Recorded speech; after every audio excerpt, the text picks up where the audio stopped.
श्री स्वामी समर्थ स्वामी भक्तांचे अनुभव या चॅनलवर तुम्हा सर्वांचे मी स्वागत करते।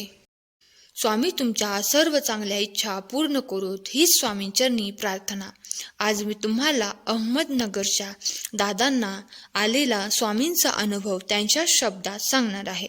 दादा म्हणतात, मी व माझा मित्र प्रति महिन्याच्या गुरुपीठावर होणाऱ्या मासिक सत्संगाला दुचाकीवरून जात असताना घाटवळणाचा रस्ता, संपूर्ण जंगल, निर्जन रस्त्यावरून आडमार्गावर आमच्या गाडीचे मागचे चाक पंक्चर झाले। आम्ही अशा ठिकाणी अडकलो होतो की जिथे गाडीचे पंक्चर काढण्याची सुविधा नाही आणि पाठीमागे जाणेही शक्य नाही। म्हणून दोघेही गाडी लोटीत पुढील गावापर्यंत जाऊ, पंक्चर काढू असे ठरवून निघालो। गाडी लोटून दोघेही थकलो होतो। तेव्हा गुरुमाऊलींचे हितगुज ऐकायला मिळणार नाही म्हणून हताश झालो होतो।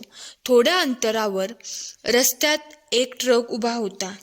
त्या ट्रकचा ड्रायव्हर रस्त्यावर हताश उभा होता। आम्ही थकलो होतो म्हणून जरा वेळ गाडी उभी करून ड्रायव्हरशी बोलू लागलो। तेव्हा ड्रायव्हर म्हणाला, 2 मोटारसायकलवाल्यांनी मला अडवले व माझे पैसे, मोबाईल घेऊन पसार झालेत, म्हणून मी केव्हाचा इथेच उभा आहे। हे ऐकून तर आम्ही आणखीनच घाबरलो, कारण श्री गुरुपीठावर मासिक अंकाच्या पैशाचा भरणा करण्याची रक्कम आमच्या जवळ होती। तितक्यात ट्रक ड्रायव्हरने आम्हाला म्हटले, आपण तुमची गाडी माझ्या ट्रकमध्ये टाकू व पुढील गावापर्यंत नेऊ, तेथे पंक्चर काढून तुम्ही तुमच्या मार्गाला जा। त्याप्रमाणे आम्ही केले। त्या ट्रकमध्ये आम्ही व आमची गाडी सवार झाली। पुढील गावात पंक्चरचे दुकान दिसताच आम्ही गाडी दुरुस्तीला दिली।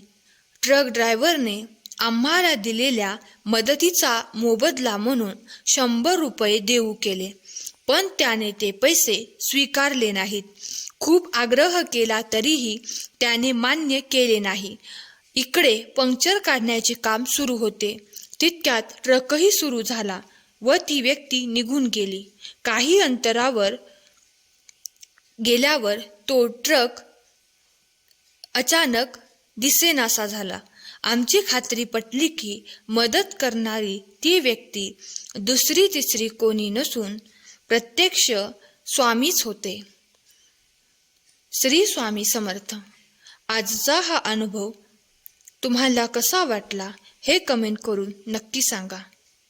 असेच नवनवीन अनुभव ऐकण्यासाठी चॅनलला सबस्क्राईब करा। व्हिडिओ आवडला असल्यास व्हिडिओला लाईक, शेअर, कमेंट करायला विसरू नका। श्री स्वामी समर्थ। धन्यवाद।